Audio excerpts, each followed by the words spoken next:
আমাদের প্রাণের নবী সাল্লাল্লাহু আলাইহি সাল্লাম তার একাধিক সাহাবীকে, বেশ কয়েকজন সাহাবীকে ওসিয়ত করে গেছেন যে এই নামাজ কখনো ছাড়বা না। এটা আমাদের সমাজে সবচেয়ে বেশি কঠিন হয়ে গেছে। এর বিশেষ কারণ একটি, যে আমাদের 9টা 10টা এটা হলো কাজের ভয়ঙ্কর সময়, অফিসে দৌড় দেওয়ার সময়, মহিলাদের রান্নাবাড়া পুরোদমে করার সময়, ছেলে মেয়েদের স্কুল কলেজে যাওয়ার সময়। এই জন্য আমরা অনেকে এটা পড়তে পারি না, অথচ আমরা এই টাইমে অন্যান্য অনেক কাজ করি। এই কাজের ফাঁকে 4-5 মিনিট সময় বের করা, 5-10 মিনিট সময় বের করা কঠিন কিছুই না। এর জন্য দরকার হলো প্রতিজ্ঞা, এর জন্য দরকার হলো দৃঢ় প্রত্যয়। নবী আলাইহিস সালাম সাধারণত এই নামাজ কখনো ছাড়তেন না। অন্য কোনো নফল নামাজ, অন্য কোনো সুন্নাহ এইভাবে পরিত্যক্ত হয় নাই আমাদের সমাজে। নামাজের মধ্যে যত সুন্নাত নামাজ আছে, যে নামাজগুলো নবী সাল্লাল্লাহু আলাইহি ওয়াসাল্লাম পড়তেন সেগুলোই সুন্নাত। এই নামাজকে আপনি নফল নিয়ত করলে পড়লেও হয়ে যাবে। আর এটা নবী সাল্লাল্লাহু আলাইহি ওয়াসাল্লাম পড়েছেন, সেই হিসাবে সুন্নত বলা যায় এটাকে। নফল মানে অতিরিক্ত ফরজ ওয়াজিবের বাইরে, সেই হিসাবে। তো অন্য কোনো সুন্নাহ নামাজের মধ্যে এত বেশি পরিত্যক্ত হয়নি আমাদের সমাজ থেকে। এই আমলটা যত বেশি পরিত্যক্ত। সলাতুল দোহা আর সলাতুল ইশরাক, একটা হলো সলাতুল ইশরাক। আলহামদুলিল্লাহ এই নামাজটা অনেকেই পড়েন এবং এই নামাজটা পড়ার তুলনামূলক সহজ, কারণ ফজর নামাজের পরে সূর্য ওঠার 15-20 মিনিট পর থেকে এই নামাজ পড়া যায়, চাইলেই পড়া যায়।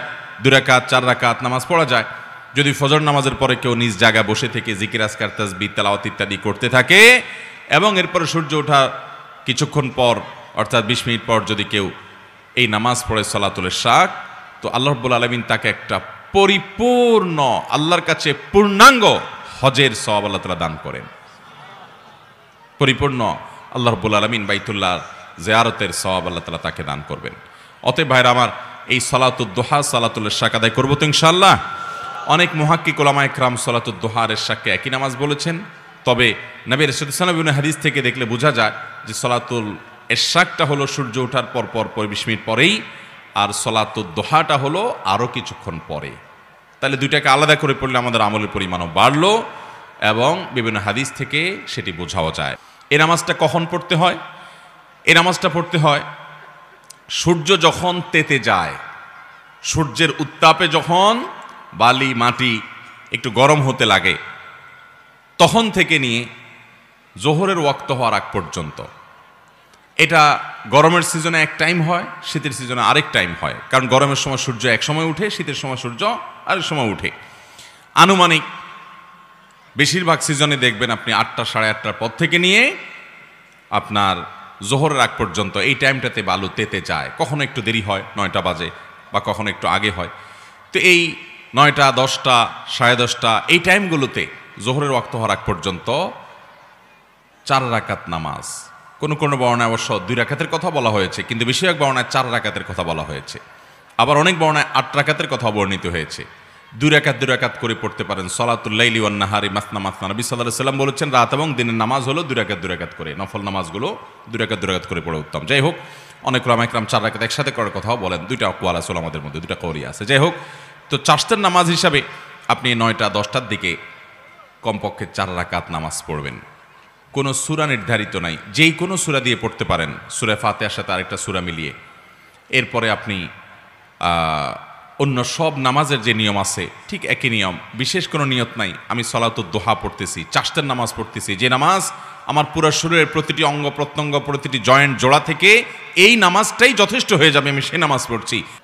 নবী করিম সাল্লাল্লাহু আলাইহি ওয়াসাল্লাম যেটা সাহাবীকে ওসিয়ত করে গেছেন, এই চারটের নামাজ কি, এই সম্পর্কে যদি আমি এখন প্রশ্ন রাখি, 80% মানুষ আমার ধারণা এটা বলতেই পারবে না যে এটা কোন নামাজ কখন পড়ে। সহিহ মুসলিমের হাদিস আম্মা আয়েশা রাদিয়াল্লাহু তাআলা থেকে বর্ণিত হয়েছে, তিনি বলেছেন কানান নবী সাল্লাল্লাহু আলাইহি ওয়াসাল্লাম ইউসাল্লি দুহা 4 ওয়া ইয়াজিদু মা শা। নবী সাল্লাল্লাহু আলাইহি ওয়াসাল্লাম প্রতিদিন 4 রাকাত চারটের নামাজ পড়তেন, আবার কখনো কখনো তার চাইতে বেশিও পড়তেন যতটুকু মনে চায়। অনেক বর্ণনা থেকে 8 রাকাত পর্যন্ত পাওয়া যায়। 4 রাকাতের বেশি 6 রাকাত হতে পারে, 8 রাকাতও হতে পারে। এই হাদিস থেকে বোঝা যায় যে 4 রাকাত তিনি অবশ্যই পড়তেন, এর বেশি কখনো কখনো 8 রাকাতও পড়তেন, 6 রাকাতও পড়তেন।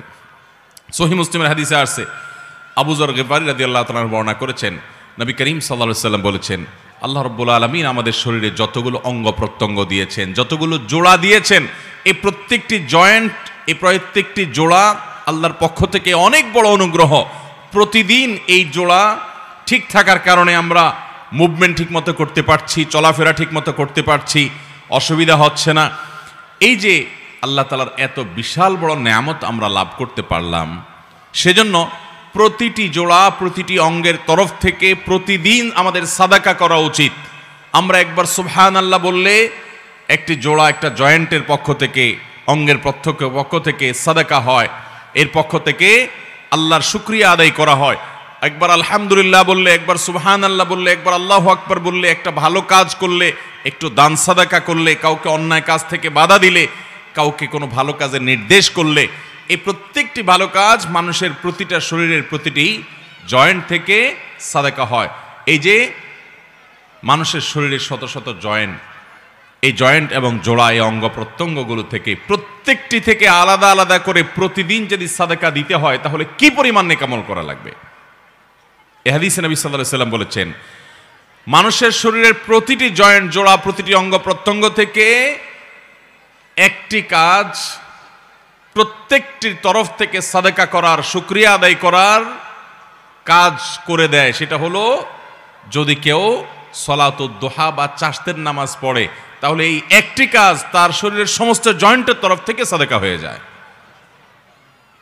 মোহতারাম হাজরিন, এই সালাতুদ দুহা বা চাশতের নামাজ এ সম্পর্কে তিরমিজির বর্ণনায় আসছে, নবী করিম সাল্লাল্লাহু আলাইহি সাল্লাম বলেছেন যে আল্লাহ রাব্বুল আলামিন হাদিসে কুদসিতে বলেছেন, ইয়াবনা আদম, হে আদম সন্তান, এর কালি আউয়ালান নাহারি আরবাআন, তোমরা দিনের শুরুতে 4 রাকাত নামাজ পড়ো আমাকে সন্তুষ্ট করবার জন্য। এটা আল্লাহ বলছেন। আকফিকা আখিরাহু, তাহলে তোমাকে আমি দিনের শেষ পর্যন্ত পরিপূর্ণ সময়টাতে আমি যথেষ্ট হয়ে যাব সকল ক্ষতি থেকে বাঁচাবার জন্য। এই 4 রাকাত নামাজ সালাতুদ দুহা, যেটাকে আমরা চাশতের নামাজও বলি। নবী আলাইহিস সালাম অন্য হাদিসে বলেছেন, লা ইউহাফিযু আলা সালাতিদ দুহা ইল্লা আওয়াব, যারা আল্লাহর দিকে ধাবিত, আল্লাহর দিকে অগ্রসর, এলিট শ্রেণীর মুসলমান, সাধারণ শ্রেণী না, একেবারে সর্বোচ্চ মর্যাদার, সর্বোচ্চ শ্রেণীর আপার ক্লাসের মুসলমান যারা, এই আপার ক্লাসের মুসলমান, তাদের কাজ হলো আল্লাহর পথে ধাবিত তারা থাকে, আল্লাহর দিকে ঝুঁকে থাকে, আল্লাহর দিকে অগ্রসর থাকে।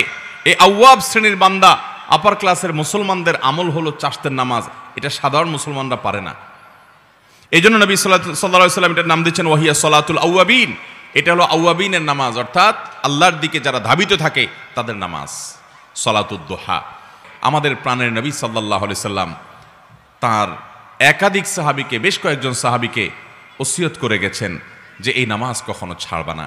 যে নামাজ নবী সাল্লাল্লাহু আলাইহি সাল্লাম সাহাবীদেরকে ওসিয়ত করে গেছেন আদায় করার জন্য, এই 40-50 হাজার মানুষের এত বিশাল সমাবেশে 5 জন মানুষও পাওয়া যায়নি সেই নামাজটা আমরা পড়ি। এই নামাজটা ভাইয়েরা আমার নিয়মিত পড়তে না পারি, অন্তত সপ্তাহে 1-2 দিন হলেও, মাঝে মধ্যে হলেও আদায় করব ইনশাআল্লাহ।